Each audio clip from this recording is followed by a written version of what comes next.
Have you ever felt something pull you toward another person, not gently, not softly, but like a storm crashing through your chest? A craving that feels holy in intensity, but leaves you hollow once it's fed. That's not love, that's lust. But not the shallow kind people joke about. I'm talking about the kind of lust that masks itself as destiny, that whispers in your ear that you've finally found someone who makes you feel alive, and then disappears before the morning light.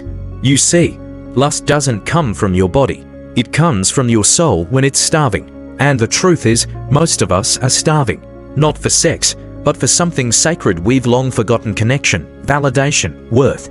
Lust is a prayer twisted into pleasure. It is a cry from the heart that was never comforted, never answered. When God's voice feels distant, the body screams louder, and lust becomes the substitute sermon. It's how we cope with silence, with abandonment, with the aching question, am I even worthy of love? This isn't about sign, this is about sorrow. Because when you are disconnected from the divine within you, you begin to search for God in the skin of strangers. You look for your salvation in the eyes of someone who doesn't even know your middle name. And every time they leave, it confirms the fear. Maybe I am unlovable. But that's the lie lust sells you over and over again. It offers you the feeling of being chosen, only to abandon you after the climax. And what's worse, you begin to crave the chase more than the truth. Lust becomes your temple, your ritual, your escape.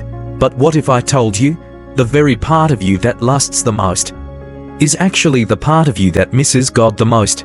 This isn't just psychological, it's spiritual warfare. Because lust is not just about attraction, it's about attention. Who gets it? Who withholds it? And how far you'll go to feel it? And when you haven't felt seen by heaven, you start begging for scraps from humans.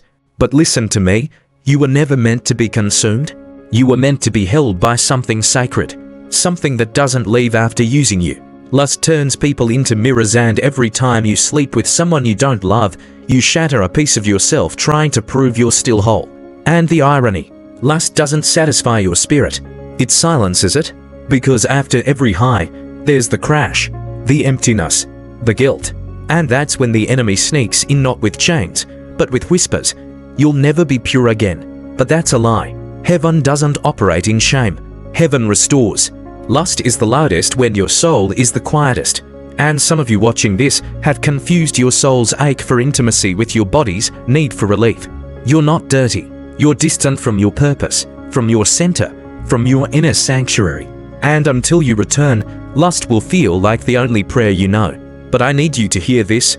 True love doesn't demand you perform. It doesn't reduce you to a fantasy. True love doesn't leave you more confused after it touches you. Lust will always feel urgent. But God's love, it's slow, safe, steady, and you will not find it until you stop offering pieces of yourself in exchange for temporary significance. Why do you think your soul feels so tired after another meaningless encounter? Because lust extracts what was meant to be sacred. Your energy, your essence, your alignment. You don't need more partners. You need peace. You don't need to be touched more. You need to be understood. And the wildest part, you've been trying to heal a spiritual wound with physical solutions. But sex cannot fix the ache of feeling unseen by the one who made you. You can sleep with 100 people and still feel invisible. Because what you're truly missing isn't them.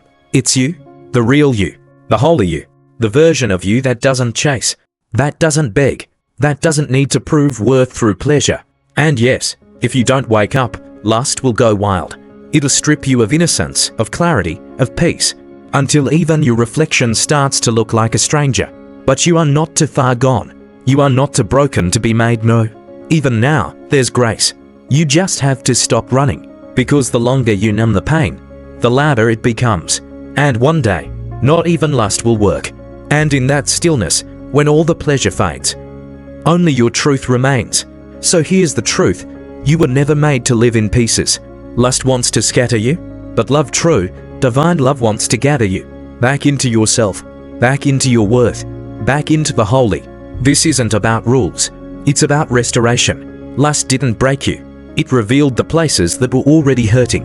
And that's where the healing begins. Right there. In the ache. In the loneliness. In the desire. Not to be used but to be known. To be seen. To be loved without condition. If you made it this far, you're ready.